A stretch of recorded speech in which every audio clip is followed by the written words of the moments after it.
Our next guest made history as the youngest person in over a century to be elected mayor of Birmingham, Alabama. And he's still making history. He's Birmingham born and bred and is now sharing his story of how he went from bagging groceries at the local supermarket to helping rewrite the narrative for his city. It's all in his new memoir, Son of Birmingham. Please welcome Mayor Randall Woodfin. Good to see you, man. Thank you. And clean as ever. Hey, thank you, brother. You and I both have something in common. You graduated from Morehouse. I taught at Morehouse. Morehouse is a very special place. Yeah. Very special bond of brotherhood. Well, shout out to the house. So let's talk about this book here. You say it's not about politics. It's not a political book at all. First, I want to thank you all for letting me be on your show. I also want to thank Edward Bowser, who wrote this book with me.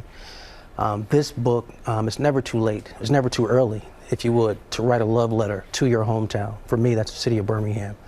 Born and raised, having the opportunity to serve and lead. This book is not just my journey, but it's a journey of the city of Birmingham, reminding your audience as well as the world. The city of Birmingham didn't stop in 1963, so there's a story to tell. And in lieu of what's everything happening in the country, this is an actual story of hope as well. And your story is one of hope. You talk about a lot of really personal things in this book, including how you have been personally affected by gun violence. What are you hoping that people take away by learning these parts of your story? Gun violence affects this country at a rate that is extremely unfortunate. I mean, it's not about stats or numbers. When I think of any person who's lost their life to gun violence, I think of my own mother, who's still dealing with grief these many years later. I think there's an opportunity for us as a country to get this issue right, set aside any type of partisan politics, and actually collectively address this as leaders. That can happen. It takes being bold. It takes some sincerity and honesty. But when we think about this issue of gun violence, I have a sense of urgency to get it right, not just for my city, but to get it right, to decrease any other mother forever feeling the way that my own mother does. All right, let's talk about music. In the book, you talk about how life is like a musical. You were inspired by Outkast, Atlanta's very own there. In fact, 14 chapters, all of the chapters, they're named after singles from Outkast. Where does that go together, music and leadership?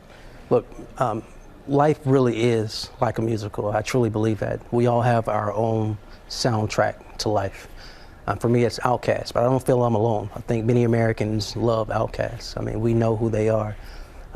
Grammy Award-winning artists, multifold. That being the case, you look at every single album they've had. They remain their authentic self, but always push boundaries and change, never conforming. I think for me personally, that's how I develop my leadership, to push forward, at the same time remain my authentic self, but at the same time be on that creative end of pushing. And so Outkast for me is inspiration. All right, Mayor Woodfin, thank you very much. We appreciate it. I think we all love Outkast. Yeah, it tells me that we are similar ages, because Outkast is too the soundtrack of my college years. Yeah. You tell it on yourself, Eva. All right, thank you again. And you can pick up a copy of Son of Birmingham everywhere that books are sold, or scan the QR code at the bottom of your screen to purchase a copy.